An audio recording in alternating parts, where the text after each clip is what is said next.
Hi there, I'm meteorologist Robert Spett. I do want to talk about the weather forecast out here across the Western Pacific, including, of course, the Philippines, where our shear line has continued to be set up out here thanks to that big old cold surge. And that's why it's the shear line, guys. It's that cold surge spilling in from the north, interacting with the tropics, the intertropical convergence zone well down here towards the south. So it is not the ITCZ, despite what few of you have had to say about it, saying that the ITCZ, which is still down here towards the south, main culprit for these rain showers.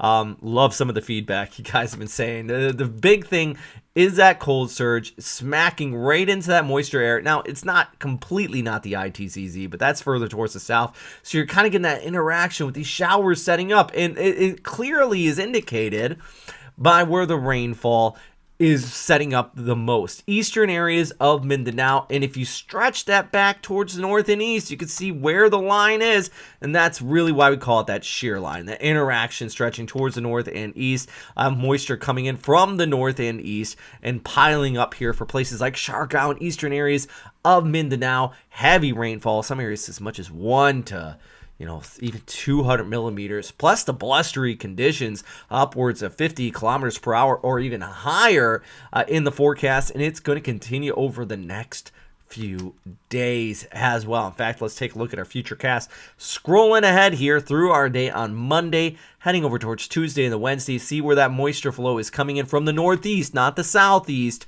northeast, with that cold surge and that interaction with our shear line continuing to pile up that precipitation. It's classic mid-January weather out here, and that's why places like from Siargao, Cagayan de Oro, Davao, not so much the west coast though. If you're thinking Mindanao, on the west coast, some of you might be dry here.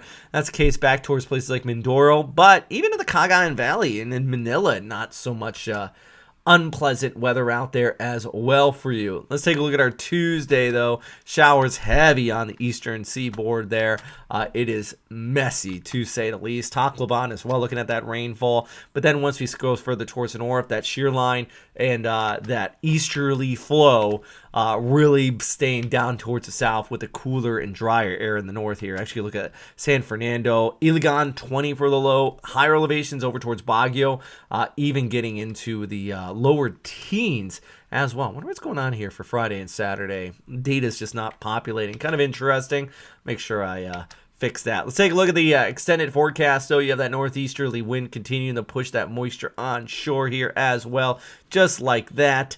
And then you still have your ITCZ down towards south, more of an impact for Malaysia. So that interaction continues to set that up with high pressure dominating towards the north and east. The good news is that don't really have much in the form of what's the word I'm looking for? Tropical activity. In fact, we take a look at the bigger picture here. You have basically looking off towards the east. A lot going on with the ITCZ down towards the south and east.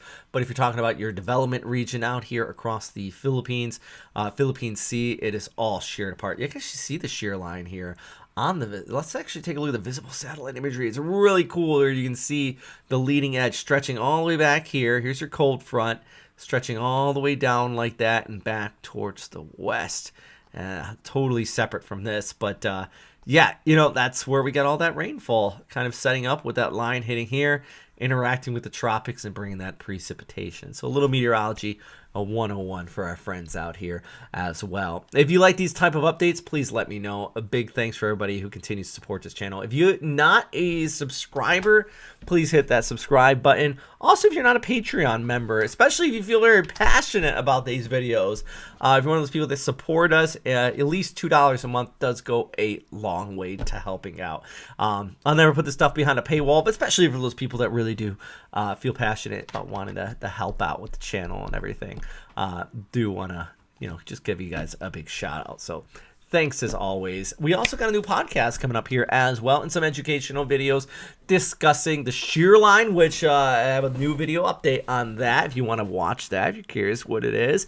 Not to mention, we have some other ones discussing the new names for the 2024 typhoon season after 2020 when the names got retired. That's all for today. As always, thanks for watching. And number one thing, of course, is stay safe out there, friends.